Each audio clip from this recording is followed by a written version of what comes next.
चलिए जी, आप सभी लोगों का स्वागत है एक बार फिर से केजे क्लासेस में। आज केजे क्लासेस एक बार फिर से नई रिकॉर्डिंग्स स्टार्ट कर रहा है। ये जो बैच है जीएसटी का बैच, इस बैच में क्या क्या होगा, ये बैच किसके लिए फायदेमंद है, ये सारी बातें हम इस वीडियो में डिस्कस करेंगे।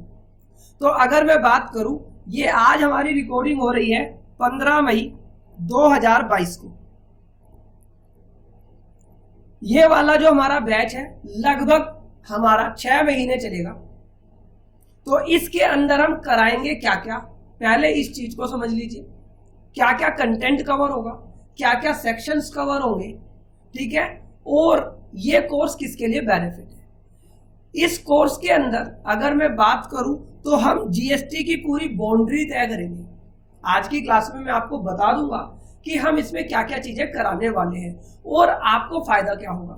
कई लोगों के मन में क्वेश्चन होगा कि सर इस कोर्स को करें क्यों, यूट्यूब पर इतना सारा कंटेंट डला हुआ है, इतनी सारी नॉलेज हमें वैसे ही आ गई है प्रैक्टिकल काम करते करते, तो अब इस कोर्स की नीड क्या है।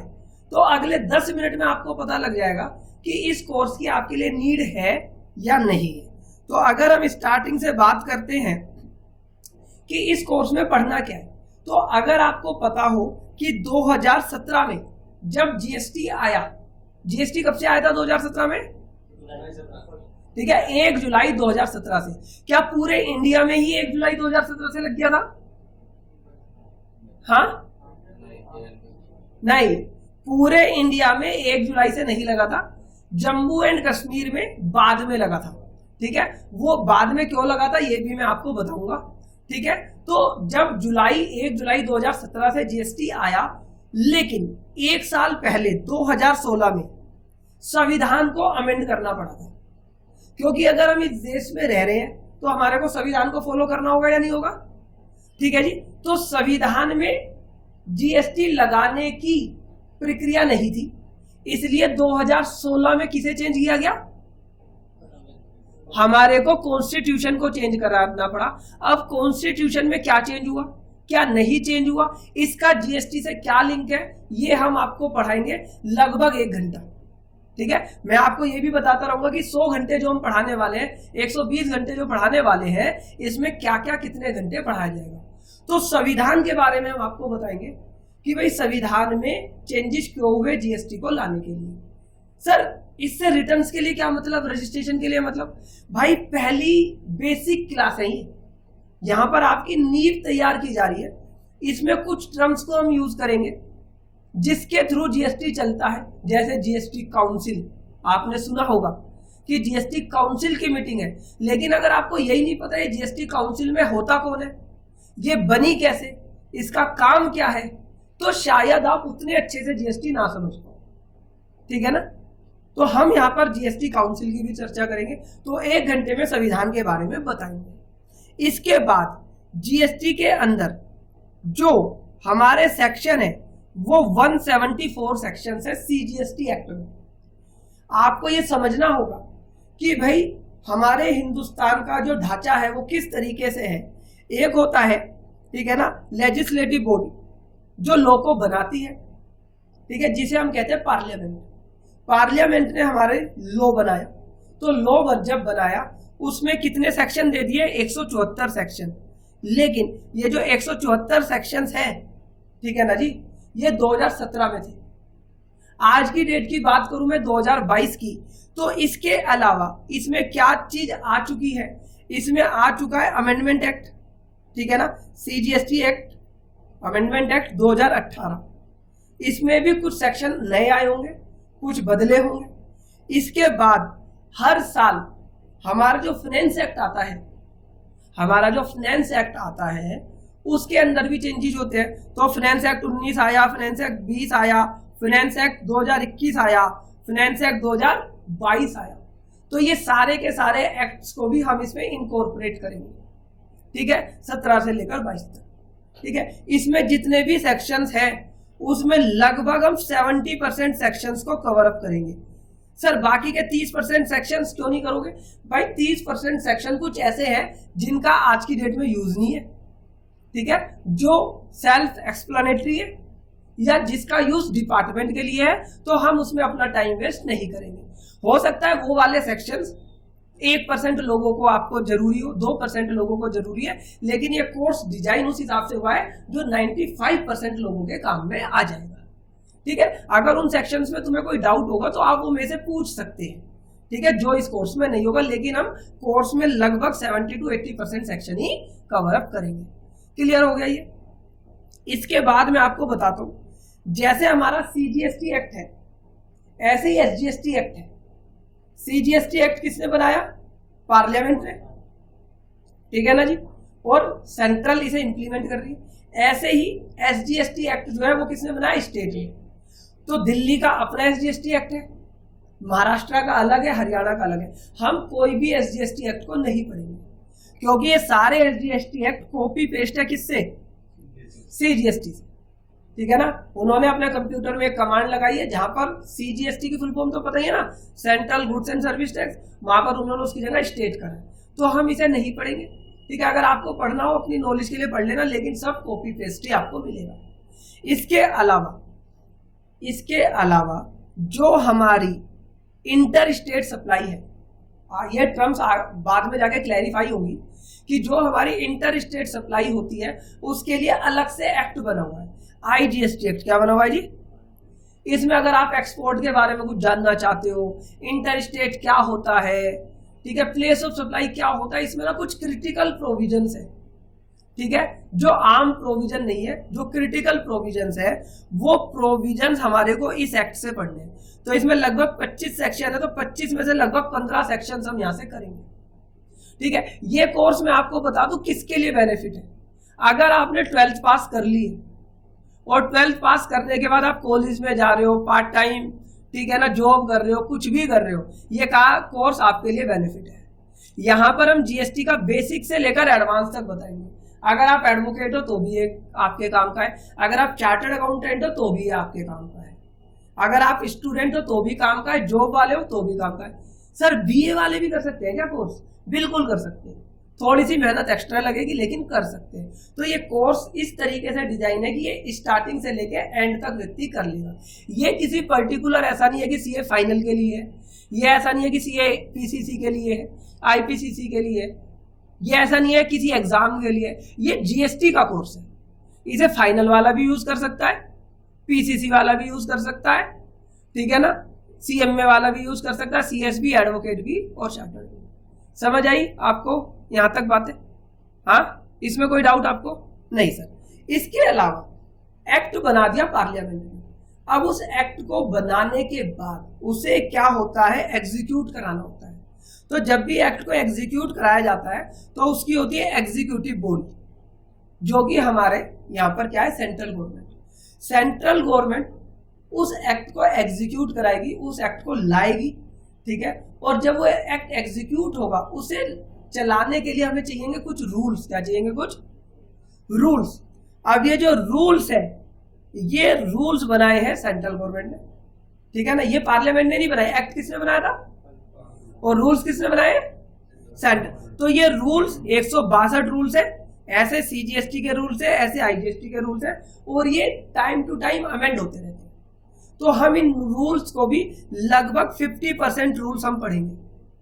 बाकी जो 50% होंगे, मैं जब सेक्शन पढ़ा रहा होगा तभी आपको बता दूंगा, ठीक है, वो वहां से आपका क्लियर हो जाएगा।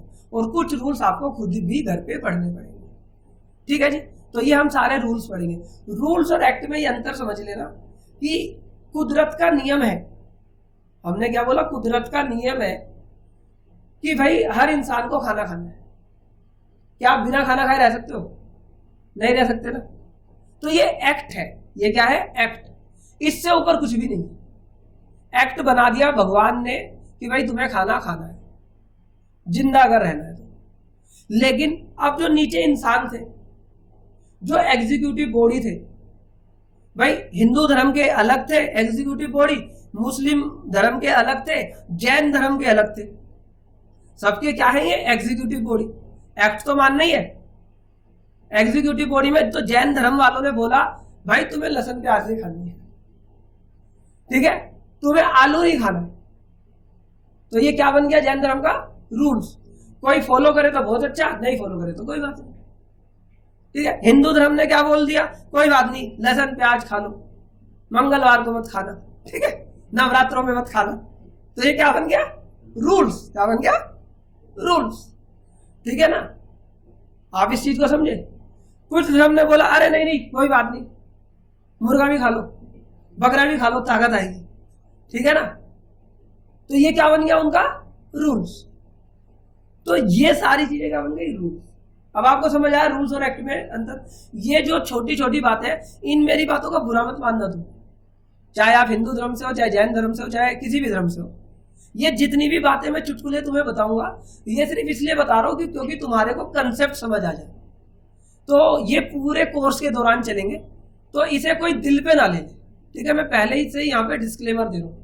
कई बार मैं एडवोकेट्स के बारे में कुछ बोलूंगा, कई बार सीए के बारे में बोलूंगा, कई बार बीए के बारे में बोलूंगा, ठीक है ना, कई बार जीएसटी ऑफिसर्स के बारे में बोलूंगा। तो इसका बुरा नहीं मानना है, ठीक है। तो एक्ट क्या है, उससे ऊपर नहीं हो सकता। कोई धर्म गुरु तुम्हें कह सकता है खाना मत खाओ, क्योंकि ये तो ऊपर वाले ने बोल दिया ना कि खाना तो खाना पड़ेगा, वो ये कह सकता है ये मत खाओ। क्लियर हुआ एक्ट और रूल्स में। तो सबसे बड़ा क्या है, एक्ट, ठीक है जी, क्लियर है। और इस एक्ट को भी निकला कहां से, ये संविधान से। अगर इंडिया में रह रहे हो तो संविधान तुम्हें मानना पड़ेगा। क्लियर हो यहाँ पे। इसके बाद जो हमने अमेंडमेंट बताई, अमेंडमेंट्स, इसके बाद होता क्या है ना, नोटिफिकेशंस आती है। अब ये नोटिफिकेशंस कैसे आती है, इस चीज को समझो। अब लॉ के अंदर कुछ चेंज करना है कि भाई ये चीज सही नहीं लग रही, इसे चेंज करो। कोई रेट बढ़ाना है, कोई रेट कम करना है, तो टाइम टू टाइम जो हमारा बोर्ड है, ठीक है ना, सीबीआईसी, ठीक है ना, सेंट्रल गवर्नमेंट से मिलकर ये लोग क्या करते हैं, नोटिफिकेशंस इशू करते हैं। तो 2017 से लेकर 2022 तक बहुत सारी नोटिफिकेशंस आ गई होंगी। उसमें से जो इंपॉर्टेंट नोटिफिकेशंस है हमारे काम की, हम वो यहाँ पर स्टडी करेंगे। लेकिन ये आपका होमवर्क रहेगा कि कभी भी कोई भी नोटिफिकेशंस आए आप उसे खोलो और उसे पढ़ो। अगर नहीं समझ आती है तो पूछो। तो हम यहाँ पर नोटिफिकेशंस को भी कवर करेंगे। अब इसके बाद होता क्या है कि भाई नोटिफिकेशंस आ गई, आता है ना कि भाई रेट बढ़ गया, ब्रिक्स पर रेट ये हो गया, इसकी ये नोटिफिकेशन आ गई, ठीक है। तो लगभग नोटिफिकेशन जो हमारी होंगी वो हम कोर्स में ही कवर अप कर लेंगे। और जो स्पेशल नोटिफिकेशन होगी रेट्स वगैरह की, वो आपको खुद स्टडी करना है। कोई कंफ्यूजन होगा तो हम बताएंगे, ठीक है। इसके बाद आता है सर्कुलर्स। अब सर्कुलर समझो क्या है। सर्कुलर इस तरीके से समझो, जीएसटी के अंदर ना अब 5 साल हो गए जीएसटी को आए हुए। अब होता क्या है, दिल्ली वाले डिपार्टमेंट ने, ठीक है ना, स्कूटनी का नोटिस भेज दिया कि भाई तुम्हारे रिटर्न्स को हम चेक करेंगे, ये चीजें देखेंगे। मुंबई वाले ने भी भेज दिया, लेकिन ये दिल्ली वाला और मुंबई वाले, इन दोनों का नोटिस भेजने का तरीका अलग था, इनकी प्रोसीडिंग करने की तरीका अलग था। अब देखो, तुम असैसी हो, मैं असैसी हूं, हम दोनों आपस में एक जैसे हैं। ऐसे ही दिल्ली का डिपार्टमेंट और मुंबई का डिपार्टमेंट, वो दोनों भी आपस में क्या है, एक जैसे। और उन सब का जो फादर है, उन सब की जो मदर है, वो क्या, हमारी CBIC, central board of indirect tax. तो ये क्या कहती है, भाई ऐसा मत करो। असैसी अलग अलग करता है तो हम तो उसे रोक नहीं सकते। असैसी अलग अलग करता है तो हम उसे रोक नहीं सकते, वो तो कर सकता है, लेकिन कम से कम हम तो अलग अलग ना करें। तो जब कोई डिपार्टमेंट कुछ अलग अलग कर रहा होता है तो सीबीआईसी कहता है, सुनो मेरे बच्चों, सबको जो मैं कह रहा हूं वो फॉलो करना है। तो हम उसे क्या बोलते हैं, सर्कुलर। क्या बोलते हैं, सर्कुलर। तो ये जो सर्कुलर आते हैं, किसके लिए आते हैं, असैसी के लिए आते हैं, डिपार्टमेंट के लिए, किसके लिए आते हैं, कि एक डिपार्टमेंट के जो जितने भी भाई हैं सब के सब सेम प्रोसीजर फॉलो करें। अब जब अगर कोई डिपार्टमेंट का कोई भी व्यक्ति अलग प्रोसीजर फॉलो करता है तो हम एज ए असैसी, हम डिपार्टमेंट को कहते हैं, तुम्हारे पापा ने सर्कुलर दिया हुआ है, ठीक है ना। हम क्या बोलते हैं, सीबीआईसी ने सर्कुलर इशू करा हुआ है, आप उस सर्कुलर के हिसाब से चलो, तो हम उसका बेनिफिट उठाते हैं। लेकिन वो सर्कुलर कभी भी हम पे एप्लीकेबल नहीं होता, लेकिन हम उसका क्या उठाते हैं, बेनिफिट। वो एप्लीकेबल किस पे, डिपार्टमेंट। क्लियर हुआ ये। इसके बाद ये होता है कि भाई जब अदालत के अंदर शोर हो रहा होता है तो जज साहब क्या करते हैं, ऑर्डर ऑर्डर ऑर्डर करते हैं ना, सब शांत हो जाते हैं। इसी तरीके से जीएसटी में एक आते हैं ऑर्डर्स। कि लॉ को जो चेंज करना है, अब लॉ में भी कुछ गलती हो सकती है, तो लॉ को चेंज करने के लिए हमें क्या बिठानी पड़ती है? पार्लियामेंट। अब हर समय पार्लियामेंट बैठती नहीं है। अगर तुम ये सोचो कि पार्लियामेंट को आज बुला लो, आ जाओ भाई, आ जाओ सब लोग, ऐसा थोड़ी होता है। पार्लियामेंट में क्या बीजेपी होती है या कांग्रेस भी होती है? हाँ, सत्ता और विपक्ष दोनों होते हैं। तो पार्लियामेंट अपने सीजन होते हैं कि भाई ये समर में इतने दिन बैठेगी, विंटर में इतने दिन बैठेगी, होता है ना, संसद का शीतकालीन सत्र, ठीक है, ये सारी चीजें उसमें बैठेगी, ठीक है ना। तो भाई ये जब ये संसद बैठती है तब लॉ में चेंज होता है, लेकिन कुछ चीजें ऐसी होती है जो हमें इमीडिएट इफेक्ट से करनी होती है, तो तब हम क्या इशू करते हैं? ऑर्डर्स। क्या इशू करते हैं? ऑर्डर्स। पहले ये शुरुआत में काफी आए, अब ये ऑर्डर्स नहीं आते हैं, लेकिन फिर भी एक दो ऑर्डर्स की चर्चा हम करेंगे कि यहां पर डिपार्टमेंट ने क्या इशू करा है? ऑर्डर्स। समझ आई ये वाली बात। इसके अलावा CGST अमेंडमेंट एक्ट बता दिया, फाइनेंस एक्ट बता दिए, क्लियर है। इसके बाद हम क्या करते हैं कि जब भी लॉ के अंदर लड़ाइयां होंगी, भाई लॉ आ गया, ठीक है, उसे दिल्ली वालों ने कुछ और इंटरप्रेट करा, मुंबई वालों ने कुछ और इंटरप्रेट करा, डिपार्टमेंट ने कुछ और इंटरप्रेट करा, सेसी ने कुछ और। हम डिपार्टमेंट की बात से एग्री नहीं है। डिपार्टमेंट ने डिमांड निकाल दी, हमने उसकी क्या करी? अपील। क्या करी? अपील। अपील जाते जाते कहां पहुंच गई? High court. अपील जाते जाते कहां पहुंच गई? Supreme court. तो इन लोगों ने, हाई कोर्ट, सुप्रीम कोर्ट ने लॉ को पढ़ा, और लॉ को पढ़ने के बाद इंटरप्रिटेशन निकाली और ये कहा नहीं भाई, इस लॉ में जो लिखा है इसका मीनिंग ये है, डिपार्टमेंट तुम ऐसा गलत कर रहे हो, असेसी तुम ऐसा गलत कर रहे हो। तो जब भी कोई हाई कोर्ट या सुप्रीम कोर्ट ऐसी कोई जजमेंट देता है, ठीक है ना, तो हम उस जजमेंट का बेस बना लेते हैं लॉ को समझने में। तो अगर कोई जजमेंट सुप्रीम कोर्ट ने दी तो वो जजमेंट क्या हो गई? वो तो लॉ बन गया, उससे ऊपर कुछ है ही नहीं। अगर आपको उसे चेंज करना है तो गवर्नमेंट क्या करेगी? दोबारा से पार्लियामेंट बिठाएगी और लॉ को ही क्या कर देगी? अमेंड। अदरवाइज वो सुप्रीम कोर्ट की जो जजमेंट है वो क्या बन जाएगी? लॉ। और जो हमारी हाई कोर्ट की जजमेंट है, तो अगर मान लो दिल्ली हाई कोर्ट ने जजमेंट दी, तो मेरे दिल्ली में जितने भी केसेस होंगे लगभग, तो मैं उसे उसमें यूज कर सकता हूँ।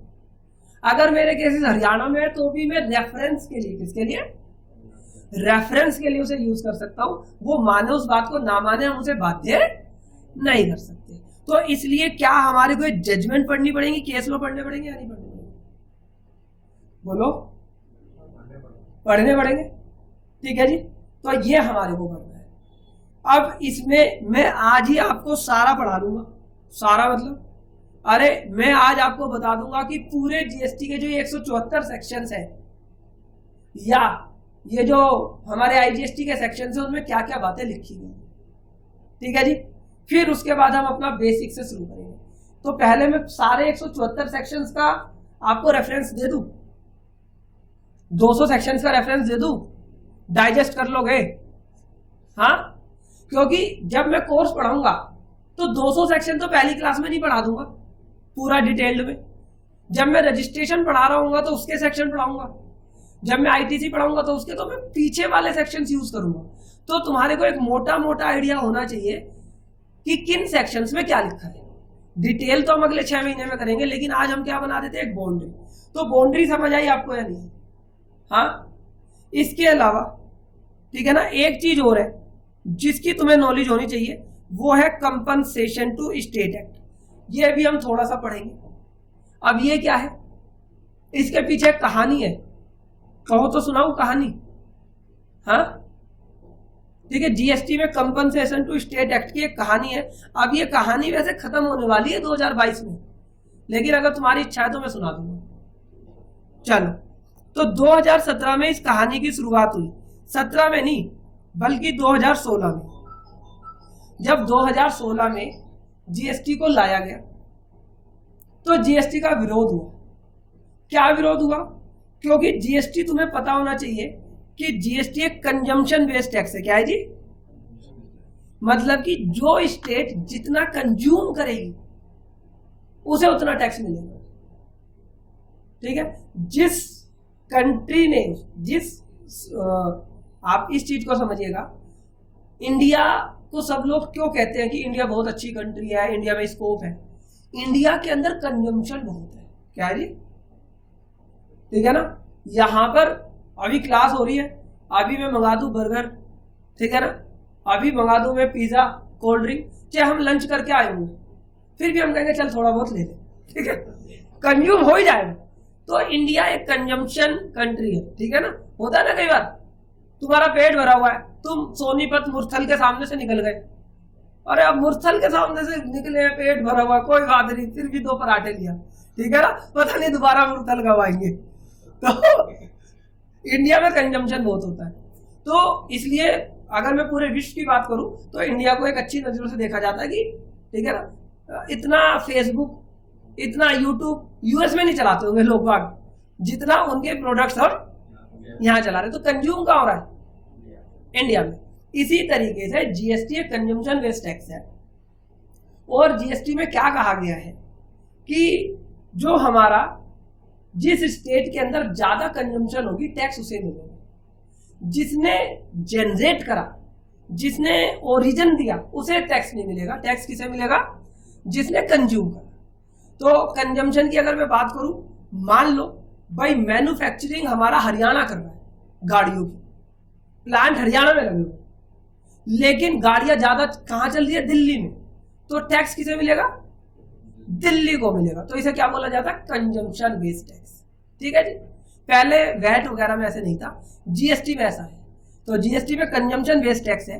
तो जो ये कंजम्पशन बेस्ड टैक्स है, ये यही चीज को कहता है कि जो कंट्री, जो स्टेट जितना कंज्यूम करेगी हम उसे टैक्स देंगे।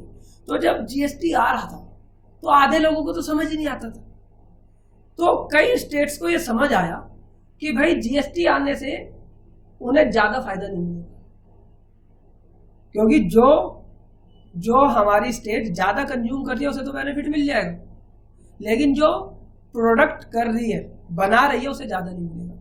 तो कुछ लोगों ने इसका विरोध करा।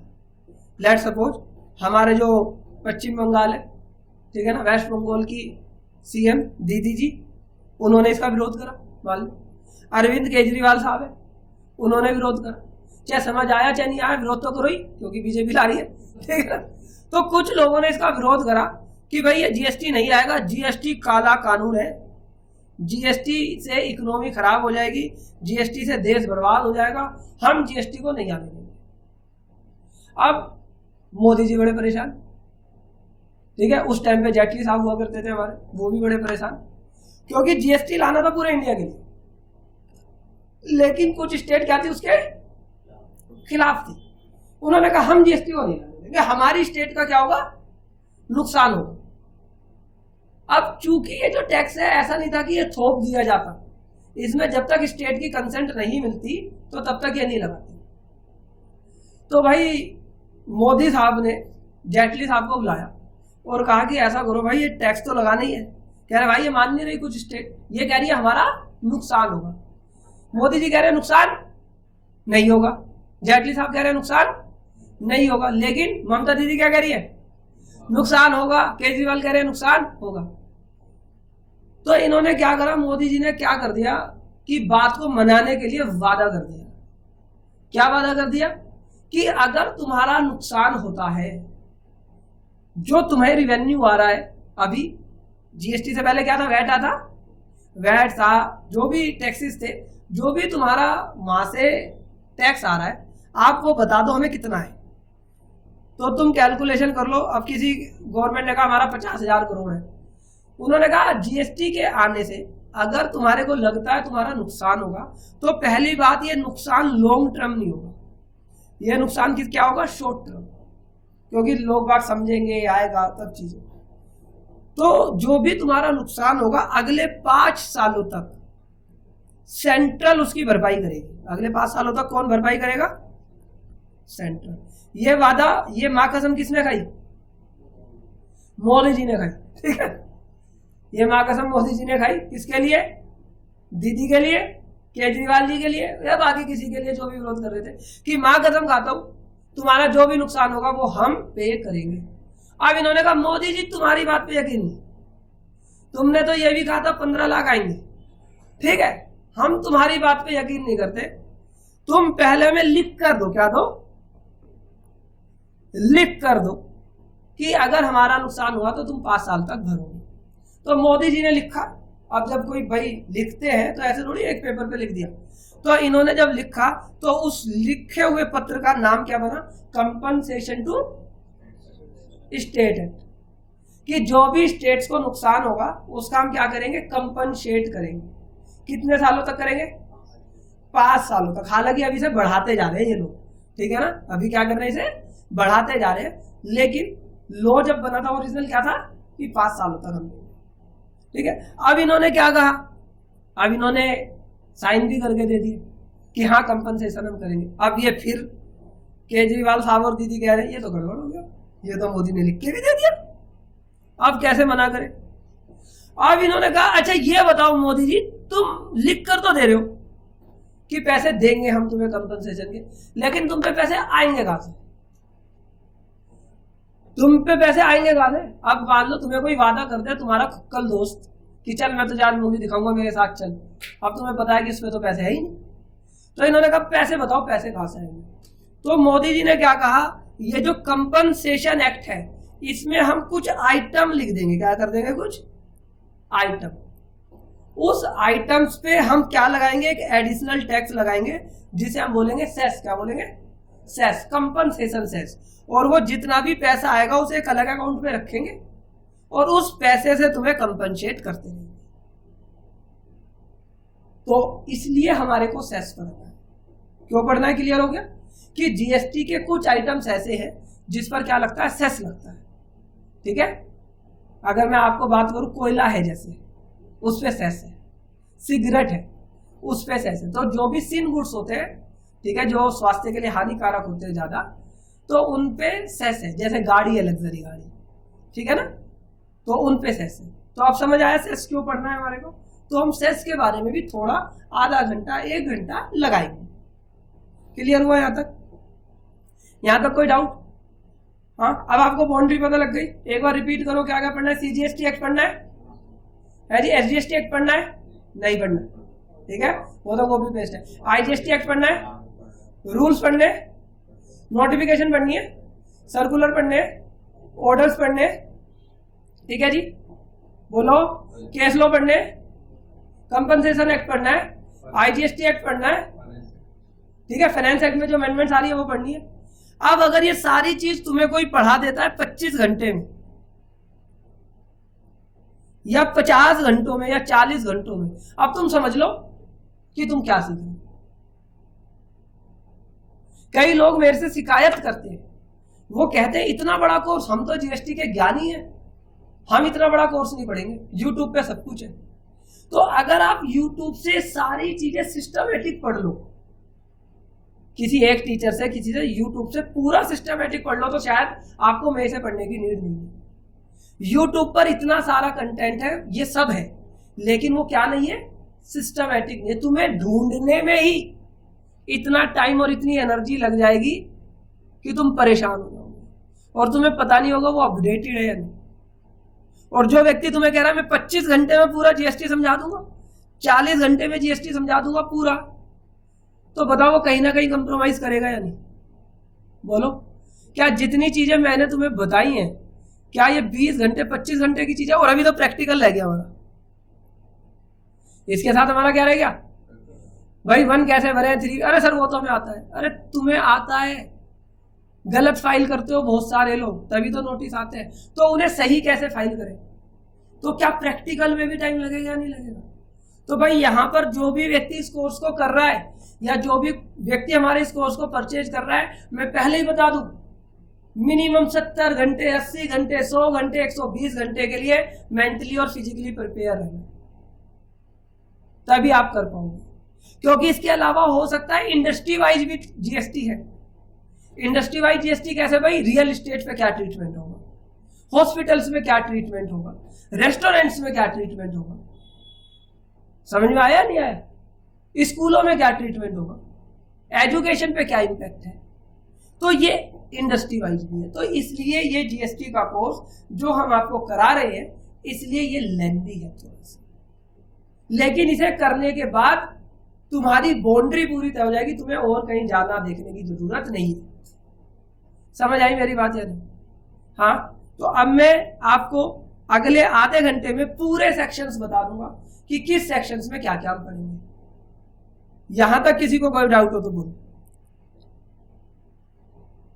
हाँ जी, नहीं है किसी को डाउट? चलिए, तो अब हम स्टार्ट करेंगे सेक्शंस। ठीक है, सेक्शंस की वाली लिस्ट अपने पास रखना। जब भी मैं किसी सेक्शन का नाम बोलूं तो तुम्हें याद आ जाना चाहिए कि सर किसकी बात कर रहे हैं।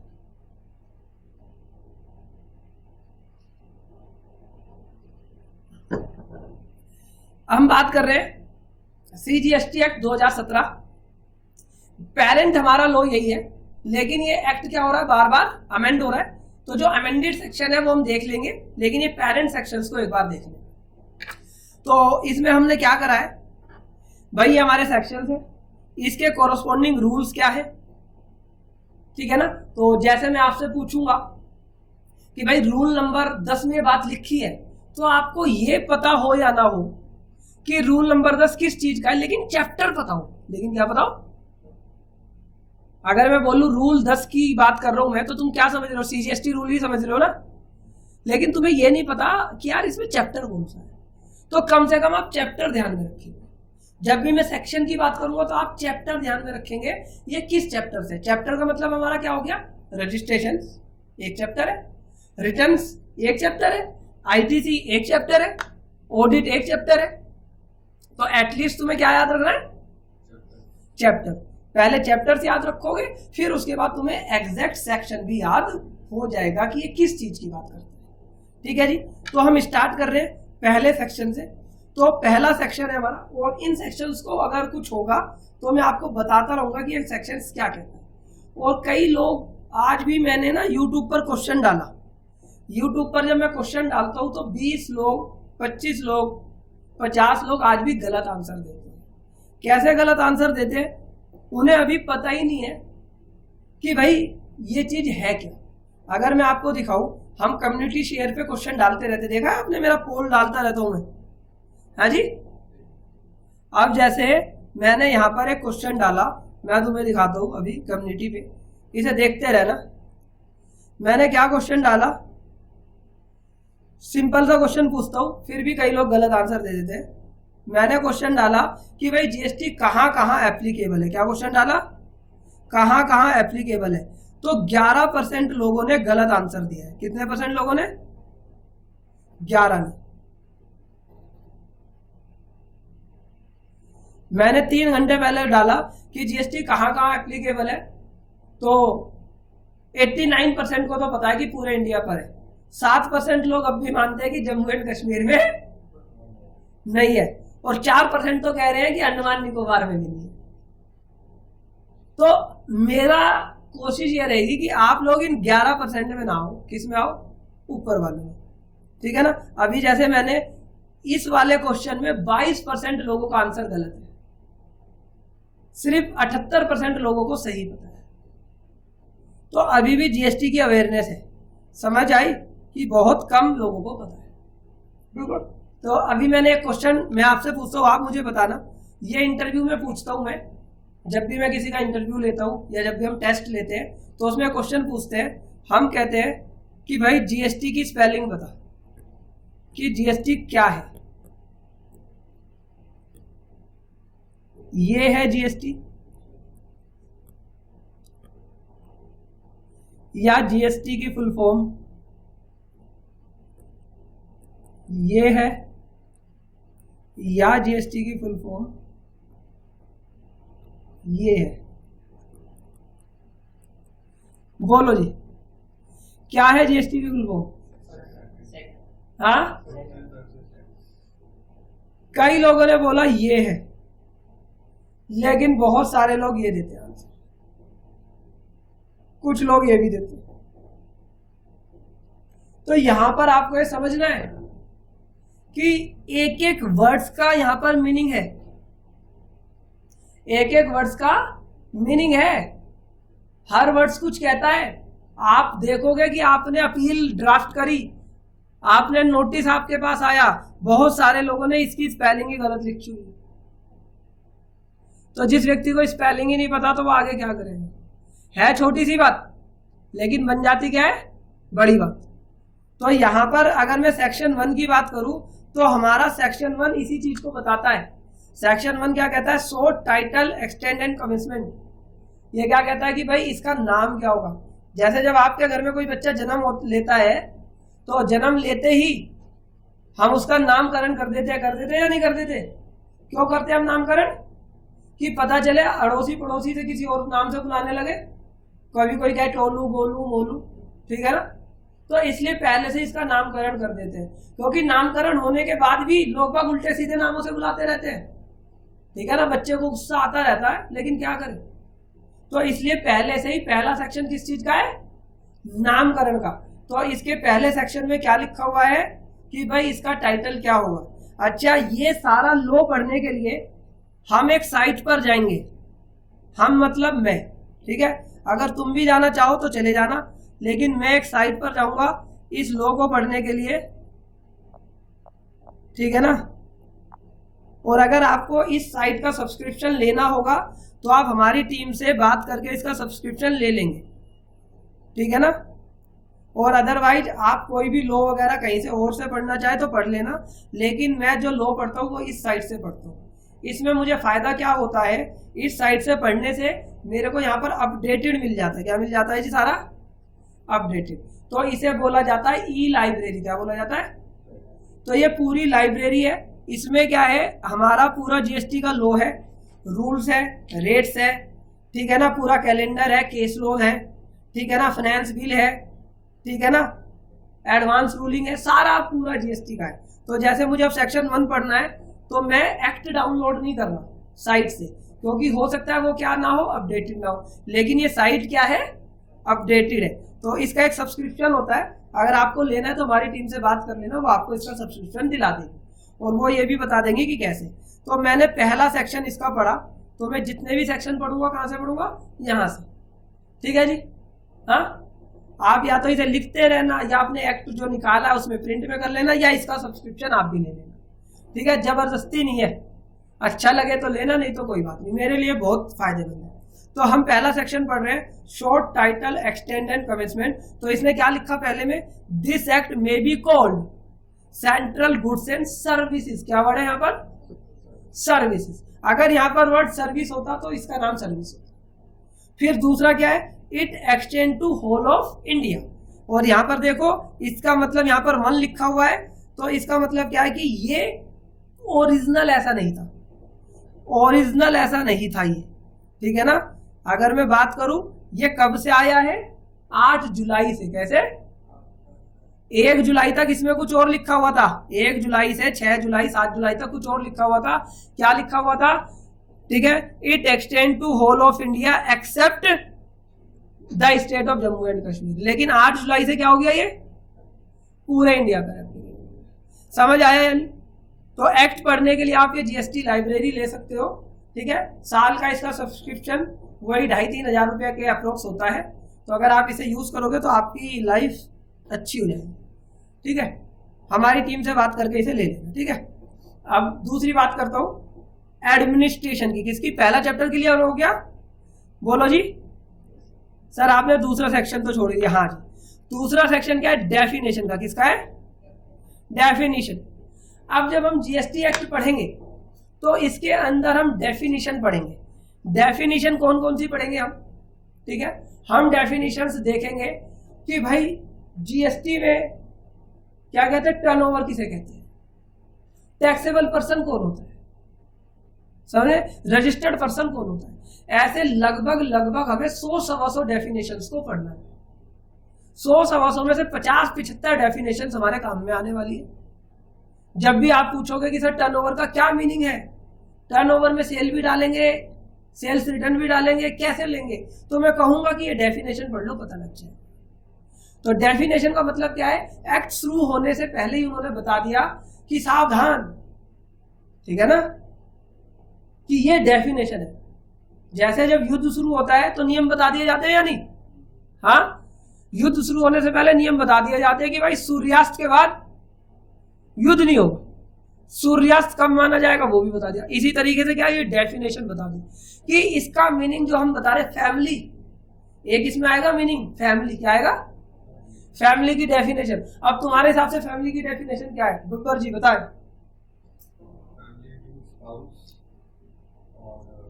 इन्होंने बोल दिया कि मेरी बीवी मेरी फैमिली है, इसके अलावा और कोई नहीं, मम्मी पापा छोड़ा। हाँ, अब ये कह रहे मेरी फैमिली का मतलब क्या है, मेरी वाइफ भी, मेरे मम्मी पापा भी, मेरे दादा दादी भी, इनका दिल और भी बड़ा है। इन्होंने कहा मेरी फैमिली में मेरी गर्लफ्रेंड भी, ठीक है ना, मेरे अड़ोसी पड़ोसी भी, मेरे दोस्त भी। तो फैमिली का मीनिंग हर व्यक्ति की नजर में क्या हो सकता है, अलग अलग हो सकता है या नहीं। हाँ बोलो, जैसे ही मैंने बोला कि आपको मैं एक क्वार्टर दूंगा, अब कई लोगों को समझ आ गया कि क्वार्टर का मतलब कुछ पैक वगैरह है, कई लोगों को समझ आया कि क्वार्टर का मतलब 3 महीने है। तो यहाँ पे एक डिफाइन करना पड़ेगा या नहीं। हाँ, पता चले मैं तुम्हें बोल दूं कि क्वार्टर खत्म करने से पहले ठीक है तुम्हें ये काम करना है, तो मीनिंग डिफरेंट हो सकता है या नहीं, बोलो।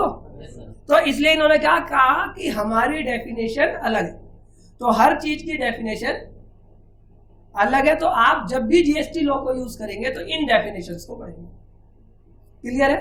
तो मैं आपको 10, 20, 50 डेफिनेशंस इसमें से टाइम टू टाइम पढ़ाऊंगा। ठीक है, अब चैप्टर 1 क्लियर हो गया, बेसिक वाला चैप्टर क्लियर हो गया। हाँ, अब हमारा दूसरा चैप्टर आता है। इस दूसरे चैप्टर का नाम है एडमिनिस्ट्रेशन। क्या नाम है जी, एडमिनिस्ट्रेशन। अब ये एडमिनिस्ट्रेशन का चैप्टर क्या कहता है कि भाई जीएसटी का एडमिन कैसे होगा, इसकी देखरेख कैसे होगी। तो क्या ये असेसी के लिए जरूरी है चैप्टर, भाई ये असेसी के लिए जरूरी ना हो बेशक, लेकिन डिपार्टमेंट के लिए तो जरूरी है।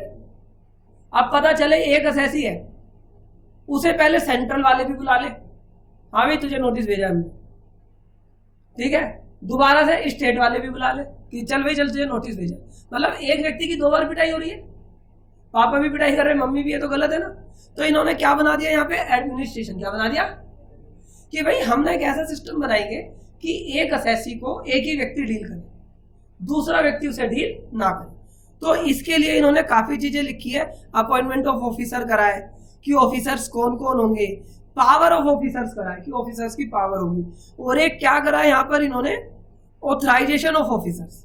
ठीक है ना, यहाँ पर क्रॉस एम्पावरमेंट का कंसेप्ट दिया है कि भाई अगर एक असेसी को किसी ने थप्पड़ लगा दिए स्टेट वाले, तो सेंट्रल वाला उसे परेशान ना करे। तो ये सारे कंसेप्ट है। तो क्या ये असेसी के एंगल से हमें पढ़ने की जरूरत है क्या, भाई ज्यादा पढ़ने की जरूरत नहीं है, फिर भी एक वर्किंग नॉलेज आपके पास होनी चाहिए जिसमें आपको पता लग जाए, तुम्हें ये पता लग जाए कि पता चले गलत आदमी मुझे लूट रहा हो, ठीक है ना, समझ रहे हो, उसकी ज्यूरिडिक्शन नहीं है, समझ आ रही है, उसकी ज्यूरिडिक्शन है नहीं और वो तुम्हें परेशान करे जा रहा है। तो आप तब इस वाले चैप्टर का यूज कर सकते हो एडमिनिस्ट्रेशन का। ठीक है, 3 से लेकर 6 तक सेक्शन है। ठीक है, अगर हम इस पे देखेंगे तो आधा 1 घंटा डिस्कस कर लेंगे, लेकिन कोई ज्यादा इंपॉर्टेंट इसमें नहीं। इसके बाद हमारा आ जाता है चैप्टर 3। चैप्टर 3 किस बात की बात करता है, levy and collection of tax. क्या बोला जी इसने, लेवी एंड कलेक्शन।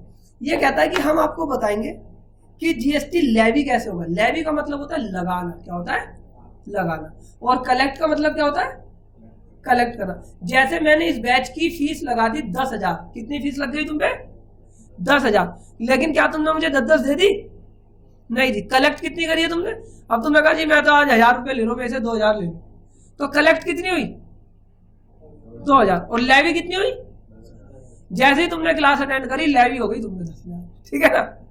तो लेवी एंड कलेक्शन में अंतर समझ आया या नहीं आया।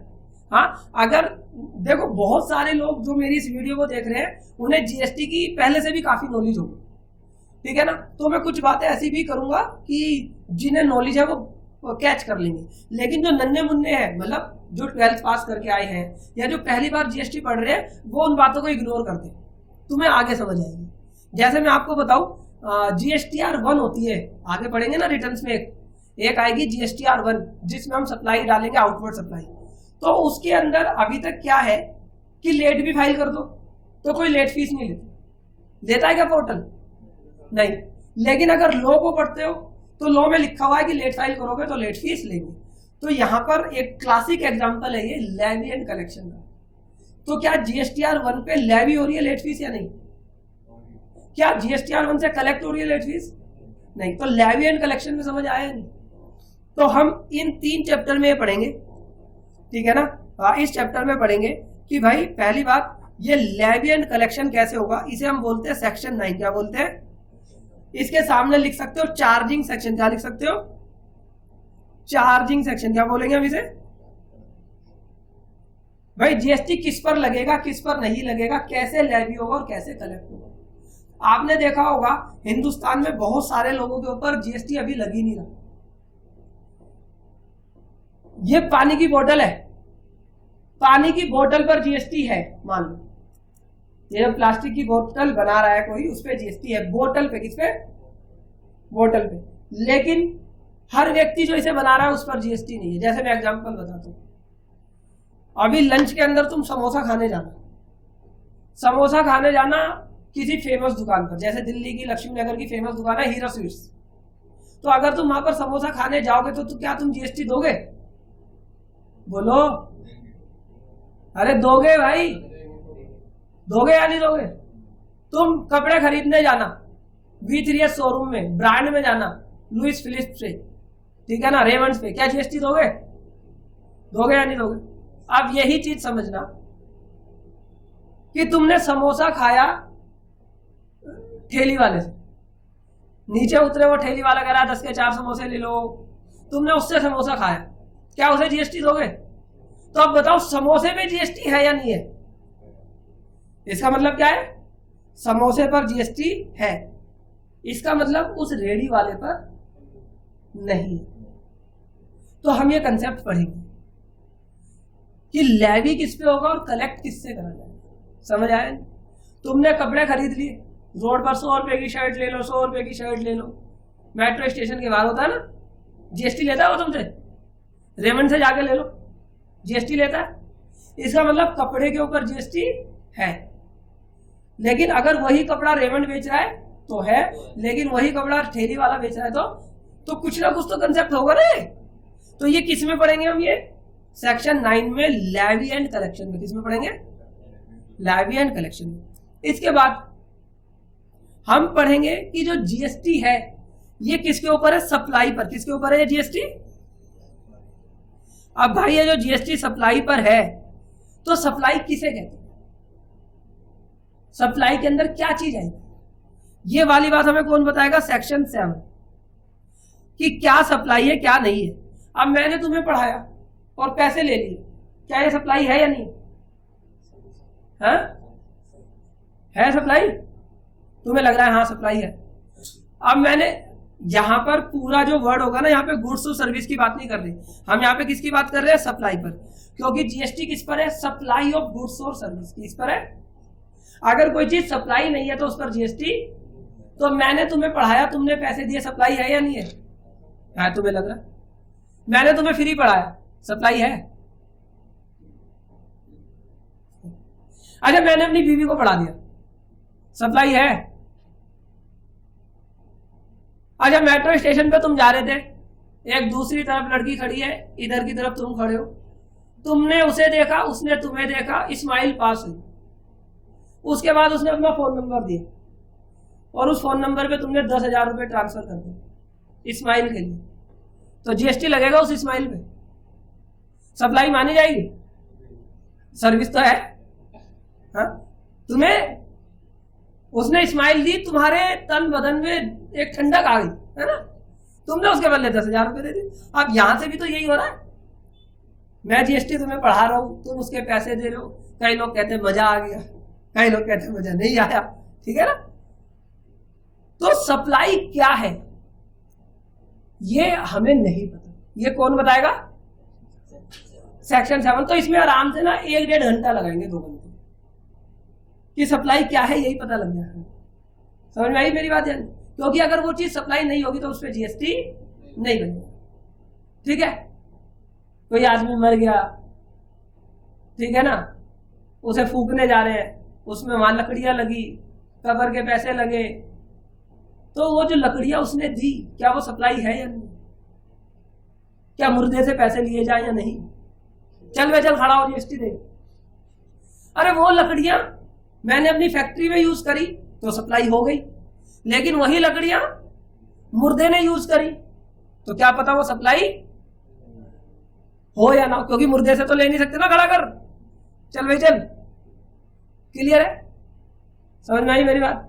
पता चले तुम जीएसटी पढ़ने के बाद कुछ अलग ही हरकत करने लग जाओ कि देसी घी अगर तुमने किसी दुकान से खरीदा घर में खाने के लिए तो सप्लाई है, लेकिन कब्रिस्तान से खरीदा, ठीक है, मुर्दे को जलाने के लिए, तो क्या पता वो सप्लाई ना। तो इसलिए हमें क्या पढ़ना पड़ेगा? सेक्शन 7 पढ़ना पड़ेगा। तो ये ऐसे मजाक का सेक्शन नहीं है, लाखों रुपए मिलते हैं इस सेक्शन से। कितने रुपए? अगर मैं किसी को ये प्रूव कर दूं कि भाई ये जो तुम काम कर रहे हो सप्लाई है ही नहीं, तो इस पे तो जीएसटी आएगी नहीं। अगर मेरे से कोई कहते कि कपिल सर मैं आपके पास आकर मैं ऑफिसर को ये प्रूव कर दूंगा जो तुम पढ़ा रहे हो ये सप्लाई नहीं है, तो मैं कहूंगा तू आजा मैं तेरे चरण दूंगा, 5 लाख रुपए लेंगे, कहूंगा या नहीं कहूंगा? तो सप्लाई होना ना होना लाखों रुपए का सेक्शन, समझ आई या नहीं?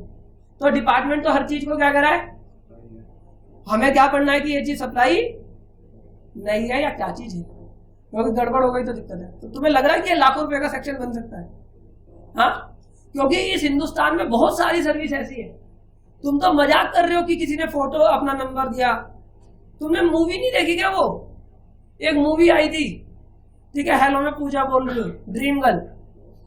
हाँ, तो उसमें होता क्या था? यही तो होता था, दिल की तसल्ली मिलती थी, ठीक है। तो अब तुम उसे सप्लाई नहीं मानते हो तो गलत बात है ना तुम्हारी। तो तुम ये कहां से पढ़ोगे? सेक्शन 7 से, ठीक है। चलो, लेवी एंड कलेक्शन क्लियर हो गया, सप्लाई क्लियर हो गया।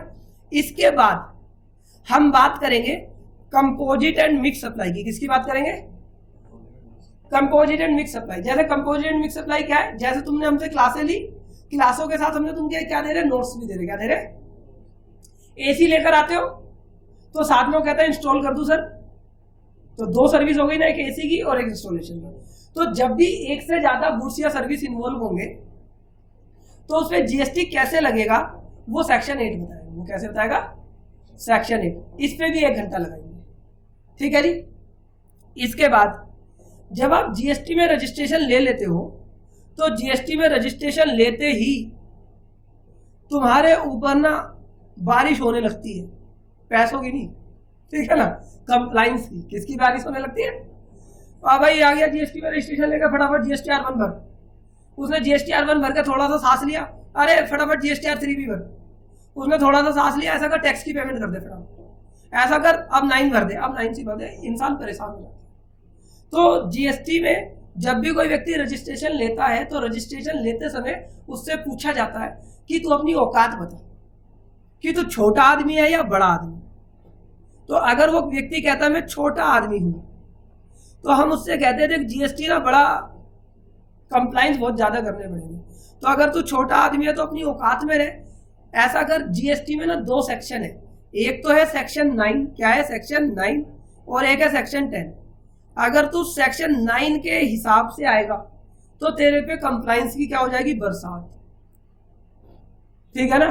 तुझे सारा नियम कानून सब समझने पड़ेंगे, पूरा सिस्टमेटिक हर चीज करनी पड़ेगी, और 90% लोग इसी में आते हैं। लेकिन कुछ लोग डर जाते हैं, कहते हैं अपने बस की नहीं है इतने कंप्लाइंसेस करने। तो हमने उनके लिए बना रखा है सेक्शन 10। क्या बना रखा है उसके लिए? सेक्शन 10। तो हम उसे बोलते हैं स्कीम। क्या बोलते हैं? स्कीम। और उस स्कीम का नाम होता है कंपोजिशन स्कीम। क्या होता है जी? Composition scheme. क्या बोलते हैं उसे? तो ये कंपोजिशन स्कीम क्या है, ये किसके लिए फायदेमंद है, किसके लिए नुकसानदायक है, इसके ऊपर हम लगाएंगे कम से कम 3 से 4 घंटे। कितने घंटे लगाएंगे? 3 से 4 घंटे। एक सेक्शन पढ़ेंगे और रूल पढ़ेंगे। कितने पर रूल पढ़ेंगे? रूल 7, 8 तक पढ़ेंगे। समझ आया कि कंपोजिशन स्कीम क्या है और कैसे पढ़ना है कंपोजिशन स्कीम? हाँ, तो ये स्कीम किसके लिए फायदेमंद है, किसके लिए लाभदायक है, अगर तुम्हें पता होगा तभी तो क्लाइंट को बताओगे, या क्लाइंट तुम्हें आके बताएगा भैया मुझे कंपोजिशन स्कीम चाहिए? ऐसे नहीं ना, तुम क्लाइंट को बताओगे कि तेरे लिए क्या बेटर है। तो कंपोजिशन स्कीम की रिटर्न्स अलग है, तरीके अलग है, और नॉर्मल के अलग है। तो कंपोजिशन स्कीम हमें समझना चाहिए या नहीं समझना चाहिए? या 10 मिनट में बता के बोल दूं कि हाँ ये कंपोजिशन स्कीम होती है? पूरा हम बताएंगे तो हमें पता लगेगा। पता चले जिसे दिलानी थी नॉर्मल उसे दिला दी कंपोजिशन, जिसे दिलानी थी कंपोजिशन उसे दिला दी नॉर्मल। ऐसा होता है या नहीं होता? तो गड़बड़ हो जाएगा। ठीक है ना, समझ आई या नहीं? बोलो जी। इसके बाद हम एक सेक्शन पढ़ेंगे, सेक्शन 11। क्या पढ़ेंगे? 11। ठीक है, शुभ अंक है 11। ठीक है, ये क्या कहता है कि जीएसटी गवर्नमेंट ने सब पर लगा दिया।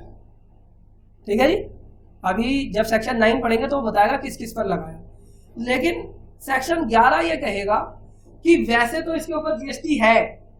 सेक्शन 9 ये कहता है चार्जिंग सेक्शन की इस पे जीएसटी लगे। सेक्शन 7 के हिसाब से क्या है, ये सप्लाई है। लेकिन जाओ तुम भी क्या याद करोगे, हमने इस सर्विस को एग्जेम्प्ट कर दिया। क्या बोल दिया जी? तो सेक्शन 11 क्या बताएगा कि कौन कौन सी सर्विस एग्जेम्प्ट है और कौन कौन से गुड्स एग्जेम्प्ट है। क्या तुम्हें ये पढ़ना चाहिए या नहीं पढ़ना चाहिए? हाँ भाई, अगर ये टीचिंग की सर्विस एग्जेम्प्ट कर दे, मान लो ये कह दे कि केजे क्लासेस एग्जेम्प्ट है और तुम्हें पता नहीं है, तो मैं तुमसे क्या कहूंगा, 10,000 प्लस जीएसटी लिया, 10,000 प्लस जीएसटी लिया, जबकि वो सर्विस क्या है? एग्जेम्प्ट। तो जीएसटी के अंदर हालांकि वो गुड्स हैं, हालांकि वो सर्विस है, हालांकि उनकी सप्लाई हो रही है, लेकिन फिर भी गवर्नमेंट ने अपनी मर्जी से क्या बोला है?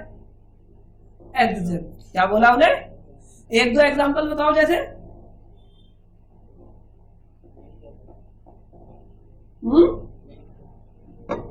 जैसे इन्होंने बोला दूध, तो हिंदुस्तान सेंटीमेंट से चलता है। उन्होंने कहा भाई दूध तो हर गरीब बच्चे को चाहिए, तो दूध को क्या कर दो? एग्जेम्प्ट। लेकिन एक दूध आता है पाउडर वाला दूध, तो इन्होंने कहा भाई ये पाउडर वाला दूध कौन पिलाता है? ये तो अमीर आदमी पिलाते हैं ज्यादातर। ठीक है ना, तो पाउडर वाला दूध एग्जेम्प्ट नहीं है। तो अगर आप मेरे से फोन करके पूछोगे कि सर ये गुड्स एग्जेम्प्ट है नहीं, तो मैं बता दूंगा आपको या नहीं बता दूंगा? हाँ, क्योंकि मैं तो भगवान हूँ जीएसटी का। मैंने तो 1 करोड़ आइटम है हमारे, सबके याद रख रखे। तो अगर मेरे से पूछोगे तो मैं कहूंगा नालायक, मुझसे मत पूछ, इसे सर्च कर जाके। क्या कर? इसे सर्च करके क्या ये एग्जेम्प्ट है या टैक्सेबल। और ये एग्जेम्प्ट कहां से निकलेगा? सेक्शन 11 से। जैसे हॉस्पिटल में जाओगे तुम, हॉस्पिटल में अगर जाते हो तुम हार्ट सर्जरी करा लो, बोलो एग्जेम्प्ट होगी या टैक्सेबल? ये कह रहे टैक्सेबल। यार मेरे को दिल का दौरा पड़ गया, हार्ट सर्जरी करा रहा हूं, 10 लाख रुपए मांग लिए मेरे से, और उसमें तुमने 28% जीएसटी मांग लिया, 2,80,000। जैसे बिल देखूंगा दोबारा दौरा नहीं पड़ जाएगा? हाँ, एक तो मैं वैसे ही परेशान हूं, बीमार हूं, हार्ट अटैक आ गया मुझे, और तुम उसमें जीएसटी लगवा रहे हो, तो कॉमन सेंस भी लगाना है। बोलो एग्जेम्प्ट कर रखा हो गवर्नमेंट या नहीं? एग्जेम्प्ट है। लेकिन ये किसमें लिखा है? सेक्शन 11 में। लेकिन अभी मेरे को वीडियो देखने के बाद कई लोग मुझे कमेंट करते हैं, सर आपका मुंह तो समोसे जैसा वाला लग रहा है, आपके बाल तो छोले भटूरे बेचने वाले लग रहे हैं। अब मैं कहता हूँ चल भाई कुछ नहीं, तू कहता है। लेकिन मेरी मार्केटिंग टीम ने कहा नहीं सर, आपकी ना नाक की हम प्लास्टिक सर्जरी कराएंगे, और प्लास्टिक सर्जरी करा के आपको ना मतलब एकदम रणबीर कपूर बना देंगे बढ़िया से। अब मैं चला गया प्लास्टिक सर्जरी कराने, 50 लाख रुपए लग गए। अब बोलो ये टैक्सेबल होगी या नहीं? गया तो हॉस्पिटल में ही ना। तो क्या एग्जेम्प्ट है ये कौन बताएगा? सेक्शन 11। तो जब भी मुझसे ना पूछना, किससे पूछना? सेक्शन 11 से कि क्या। तो ये वाला चैप्टर क्लियर हुआ या नहीं? आगे चलते हैं। आगे हम बात करेंगे टाइम ऑफ सप्लाई की। क्या बात करेंगे? अब एक स्टूडेंट आया मेरे पास अभी क्लास के लिए, उसने कहा सर फीस कितनी? मैंने कहा 10,000। कह रहा अरे सर दे दूंगा, क्लास लेता हूँ मैं, दे दूंगा। मैंने कहा ठीक है। अब उसने क्लास ले ली, 4 दिन बाद फिर मैंने कहा अरे सर क्या टेंशन है, फीस दे दूंगा। वो फीस के लिए मना ही नहीं कर रहा है, और हमेशा क्या कह रहा है? दे दूंगा। और मैंने उससे कहा तू दिन बता। क्या बोला मैंने उससे? दिन बता। कह रहा संडे को दे दूंगा। अरे कौन सा संडे? मैं 5 तारीख को दे दूंगा। अरे कौन सी 5 तारीख? तो यहां पर जब जीएसटी तुम लोग कलेक्ट कर लोगे, ठीक है ना, तो गवर्नमेंट तुमसे पूछेगी कि भाई जीएसटी कब देगा तुम, और तुम कह दोगे कि मैं दे दूंगा। तो ऐसे नहीं चलेगा। तो गवर्नमेंट ने 2 सेक्शन लिखे। कितने सेक्शन लिखे? कि अगर तुम गुड्स के में डील कर रहे हो तो हम तुम्हें बताएंगे तुम्हें टैक्स कब देना है। अरे सर ये तो हमें पता है हर 25 तारीख को जाता है या 20-22 जो रिटर्न की डेट होती है तब जाता है। नहीं भाई, इस चीज को समझना, अगर किसी गुड्स या सर्विस की टाइम ऑफ सप्लाई मार्च में है, किसमें है जी, मार्च में है क्या चीज, टाइम ऑफ सप्लाई, तो उसका टैक्स 20, 22, 24, 25 में जाएगा। अगर किसका टाइम ऑफ सप्लाई अप्रैल में निकल गया, किस में निकल गया, अप्रैल में, तो उसका टैक्स अगले महीने 20, 22, 24, 25 में जाएगा। तो हम यहां पर क्या निकालने वाले हैं कि टाइम ऑफ सप्लाई कब आएगा, क्या निकालने वाले, कब आएगा। जैसे तुम्हें पता है तुम जॉब करते हो, जॉब करने पे तनख्वाह कब मिलती है तुम लोगों को, 7 तारीख, मान लो तुम लोगों को 7 तारीख को तनख्वाह मिलती है, लेकिन कभी तुम ना किसी दिन फील करना, इसी महीने फील करना कि जब 30 तारीख होती है, 31 तारीख होती है, शाम होती है, एक अलग खुशी मिलती है। हाँ मिलती है तुम्हें, बोलो कैसा क्यों होता है भाई। अरे जैसे 31 तारीख को तुम ऑफिस से निकलते हो ना, बॉस तो मिलता है, हाँ भाई क्या हाल है, अब तो मेरा कर्जदार है, समझ गए ना, अब तो मेरा कर्जदार है, मैंने काम कर दिया, अब तुम मुझे पैसे देगा। वो बात अलग है, कब देगा, 7 को नहीं दिया तो सिर्फ फोड़ दूंगा, 7 तक मैं तेरा इंतजार करूंगा। तो ये खुशी कब मिली मुझे, 30 और 31 को मिली, इसका मतलब आपके पैसे ड्यू हो गए। तो गवर्नमेंट ऐसी खुशी कब मनाए, ठीक है ना। तुम तो हमेशा क्या कहते रहोगे कि दे देंगे दे देंगे, लेकिन अगर तुमने टाइम ऑफ सप्लाई के बाद दिया तो तुम पे क्या लगेगा, इंटरेस्ट लगेगा। तो इसलिए टाइम ऑफ सप्लाई पढ़ना जरूरी है या नहीं है। तो हम तुम्हारे को 2 घंटे लगाकर, कितने घंटे लगाकर, तो टाइम ऑफ सप्लाई पढ़ाएंगे, ठीक है। कई बार टाइम ऑफ सप्लाई बड़ी गड़बड़ में आ जाएगी, रेट चेंज कर देते हैं ये लोग। कैसे कर देते हैं कि भाई 1 जुलाई से रेट चेंज हो गए, 5% से 12% हो गया, ऐसा होता है या नहीं होता। अब कई लोग तो ठीक रहते हैं कि भाई चलो उसके बाद सर्विस देंगे, कई लोग फंस जाते हैं, अरे मैंने तो सर्विस अभी दे दी, पैसे बाद में आए हैं, अभी इनवॉइस नहीं दिया, होता है ना कई बार। तो अगर ऐसा कुछ गैप है तो ये सेक्शन 14 बताएगा कि कौन सा रेट लगेगा। समझ आया, बोलो टाइम ऑफ सप्लाई समझ आया या नहीं, कैसे पढ़ना है, हाँ जी क्या पढ़ना है, पढ़ना जरूर, जो चैप्टर तुम बोलोगे कि जरूरी नहीं है काट देंगे कोर्स में से, बताते रहना, ठीक है ना, क्लियर है, समझ, पढ़ना जरूरी है। चलो अब एक चैप्टर आएगा वैल्यूएशन का, किसका जी, वैल्यूएशन का।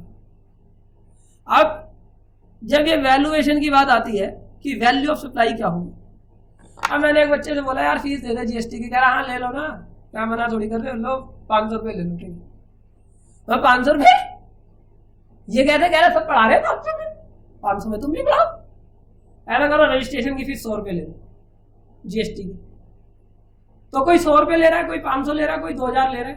अब कल को तुम जीएसटी वालों को बोलने लग जाओ कि भाई मैंने पढ़ाया तो बच्चों को 10,000 रुपये फीस लेकर है, लेकिन जीएसटी दूंगा 2000। जीएसटी वाला कह रहा है ऐसा क्यों कर रहा है, भाई सब 2 पे पढ़ा रहे, मैं तो 8 अपनी मर्जी के लिए हूं, तो मैं तुम्हें 2 ही दूंगा, तो क्या जीएसटी मानेगा। तो जीएसटी किस अमाउंट पर लगे, किसकी बात कर रहे हैं, जीएसटी किस वैल्यू पर लगे, तो उसके लिए हमें क्या करना पड़ेगा, वैल्यू ऑफ सप्लाई। हर व्यक्ति वैल्यू कम करने की कोशिश करेगा, ज्यादा कम। हो सकता है मैं अपने भाई को पढ़ा रहा हूं या अपने भाई की जीएसटी रिटर्न फाइल कर रहा हूं कम पैसों में, समझ आई मेरी बात, क्या पता मैं अपने भाई की रिटर्न कम पैसों में फाइल कर रहा हूं, तो जीएसटी वाले बताएंगे कि भाई किस वैल्यू पर जीएसटी लगाना है। तो क्या इसके लिए वैल्यू पढ़ना पड़ेगा। तो इसमें सेक्शन तो एक है लेकिन रूल बहुत सारे, रूल कैसे बहुत सारे, रूल इस तरह का है कि भाई मैंने किसी की जीएसटी की रिटर्न भरी 3,000 रुपये लिए, तो जीएसटी कितने पे लगेगा, 3 पर। लॉकडाउन आ गया, उसने कहा मैं तो 1,500 रुपये दूंगा, अब बताओ जीएसटी कितने पे लगेगा, 1,500 पे या 3,000 पे। हो सकता है ऐसा या नहीं। उसने मेरे को 50,000 रुपये मेरे अकाउंट में डाल दिए और कहा कि मेरा टैक्स जमा कर दो, तो क्या उसके ऊपर भी जीएसटी लगेगा या नहीं।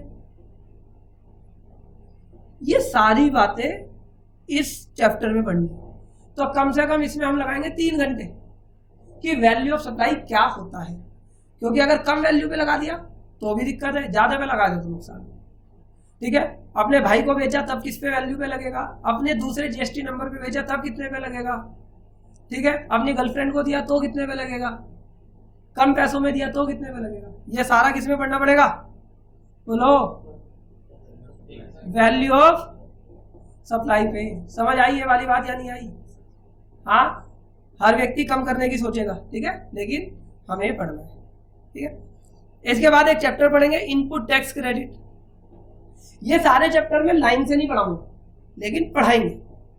एक चैप्टर पढ़ाएंगे इनपुट टैक्स क्रेडिट, ठीक है जी। इनपुट टैक्स क्रेडिट किस चीज के लिए? इनपुट टैक्स क्रेडिट कि भाई तुम्हें आईटीसी मिलेगा या नहीं मिलेगा। जब हम कुछ परचेज करके लाते हैं, मान लो हम 100 रुपए का कोई सामान लेकर आए, उस पर जीएसटी कितना पे कराए, 10% या 12%, 12 रुपए। फिर इसे हमने बेच दिया 150 रुपए का, तो जीएसटी में क्या कंसेप्ट है कि जो पीछे तुम टैक्स देकर आए हो उसका तुम्हें क्या मिलेगा, आईटीसी। तो आईटीसी किसे मिलेगा, कब मिलेगा, कब तक मिलेगा, सेक्शन 16 पढ़ेंगे उसके लिए, साथ में रूल्स पढ़ेंगे। किस किस पर आईटीसी नहीं मिलेगा उसके लिए सेक्शन 17 पढ़ेंगे, ठीक है जी। कई बार स्पेशल केसेस होंगे, कोई व्यक्ति अनरजिस्टर्ड था, अब रजिस्टर हो रहा है, अनरजिस्टर्ड था अब क्या हो रहा है, रजिस्ट्रेशन ले रहा है, तो उसके पास स्टॉक बचा हुआ, क्या उस पर आईटीसी मिलेगा या नहीं मिलेगा, इसे बोलेंगे स्पेशल आईटीसी, ठीक है जी। इसके बाद हम बात करेंगे कि जॉब वर्कर के केस में आईटीसी कैसे मिलेगा। फिर हम बात करेंगे आईएसडी के केस में। आईएसडी क्या होता है, इनपुट सर्विस डिस्ट्रीब्यूटर, मतलब जैसे एयरटेल की एक कंपनी है, हेड ऑफिस उसने बना दिया, ये कुछ काम नहीं करता, यहां से सिर्फ क्या करता है, बैंक ब्रांचों को मैनेज करता है। तो शाहरुख खान के साथ एड का कॉन्ट्रैक्ट एयरटेल के हेड ऑफिस ने करा होगा या नहीं, तो इसके पास क्या होगा, बहुत सारा इनपुट होगा, क्या होगा, बहुत सारा। तो उस इनपुट को कैसे डिस्ट्रीब्यूट किया जाएगा, सेक्शन 20 बताएगा, ठीक है जी। अगर तुमने गलत डिस्ट्रीब्यूट कर दिया तो ये सेक्शन 21 बताएगा कि तुम्हें गलत नहीं करना। तो यहां तक समझ आया या नहीं आया? यहां तक किसी को कोई डाउट हो तो बताओ। तो ऐसे जो मैंने तुम्हें ये 21 सेक्शंस के बारे में बताया है, क्या ऐसे सारे सेक्शंस के बारे में बताऊं? ये जब पढ़ोगे तभी पढ़ना, या एक बार बता दूं 1 घंटा लगेगा? हाँ, पता लग जाएगा ना तुम्हें इससे कि कौन सा सेक्शन किस बारे में बात कर रहा हो, पूरा जीएसटी समझ भी लोगे, ठीक है। तो अब हम, ठीक है, नेक्स्ट वीडियो में पूरे के बारे में बताएंगे, तब तक ये तुम्हें सेक्शन याद हो जाएंगे। चलिए जी, थैंक यू।